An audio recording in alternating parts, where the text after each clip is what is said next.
seagulls. I don't know about the rest of you, but personally, I love those little bastards. I think they're very funny. Some people out there don't like seagulls, and I think those people are giant babies who love Barney. Unless, of course, any such folks happen to be here tonight. For those people, we just have a simple little disagreement, you're otherwise cool. But other seagull haters, they suck.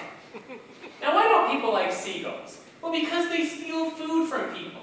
First of all, do you know how much we've depleted their natural food sources? They're just returning the favor, and we're complaining? That's a bunch of bullshit. Ow! Secondly, I've had food in my hands around seagulls plenty of times. They've never stolen it from me. So either I'm just really special, or everyone else just really sucks. Probably a little bit of both, honestly. Third of all, whenever you hear these sob stories about seagulls stealing food, it's always about how they're stealing cheeseburgers, or donuts, or french fries, or whatever. You never hear about seagulls stealing carrots, or celery sticks, or kale smoothies, or whatever. You know why? Because they're trying to keep you honest about your New Year's resolution that you violated on January 2nd. These seagulls clearly care more about your health than you do. Why don't you show a little bit of gratitude? Now, personally, I think that if you're an American and you dislike seagulls, your citizenship should be revoked. Why? Because British people hate seagulls, and that should be reason enough for us Yankees to love them. Thank you. Now, why don't British people like those flying rubbish rats? According to them, they're loud, they're annoying, they're stupid, they like to steal, they think everything belongs to them, they love to go around everywhere as if they own the place. Hey, British people, if those are the things you don't like about seagulls, I got real bad news for you about your entire country and what it's been up to for the last 800 years. You want to go around colonizing, pillaging the entire world? Have at it. Just realize that karma might dictate that in turn, occasionally a bird is going to steal your ice cream cone. And given your country's track record with dental hygiene, those birds really are doing you a favor. Now, anyone here honestly give me 10 good reasons why we're better than seagulls, we humans? No, you can't. And that was a rhetorical question, but if any of you even try to answer that, let me ask you this question.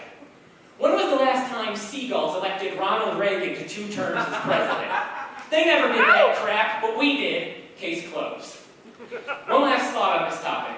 Those seagulls in Finding Nemo who go, mine, mine, mine, mine, mine. If they were communists, would they instead say, ours, ours, ours, ours, ours? Just a thought, but let's switch gears and talk about a different topic, basketball. Congratulations, UConn, by the way, they just won the championship, but beside the point. Any basketball fans in the audience tonight? All right, apparently not, that's okay. So one of my favorite basketball players right now is a player for the Clippers called Paul George. Paul George, that's a hell of a name. First of all, the man has 2 first names. Secondly, Paul George, that's half the Beatles. This dude really should one day have a teammate named John Ringo. That would be pretty sweet. Speaking of basketball, speaking of the Beatles, if Charles Barkley was the drummer of the Beatles, you know what his stage name would be? O-Star. Get it? Because no ring? That's a very versatile joke, because it works with any athlete who never won a championship. Now we're going to switch gears again to a completely different topic. How many of you out there have seen the movie Freddy Got Fingered? Okay, like 3 people, so this joke probably wouldn't land very well. It's a cinematic masterpiece. I particularly recommend watching it on 420, which is coming up soon. Believe me, you won't be disappointed. Alright, well, instead I'm going to talk about a movie that's not a cinematic masterpiece. In fact, it's the worst pile of shit I've ever seen in my life. It's called August Underground. Because of this movie, I no longer acknowledge the month of August. As far as I'm concerned, July now has 62 days. This is a found footage horror movie that I think is trying to be Henry, Portrait of a Serial Killer, but instead it just ends up being Garbage, Portrait of Trash. The word underground in the title is pretty fitting though, because that's precisely where every copy of that abomination should be buried.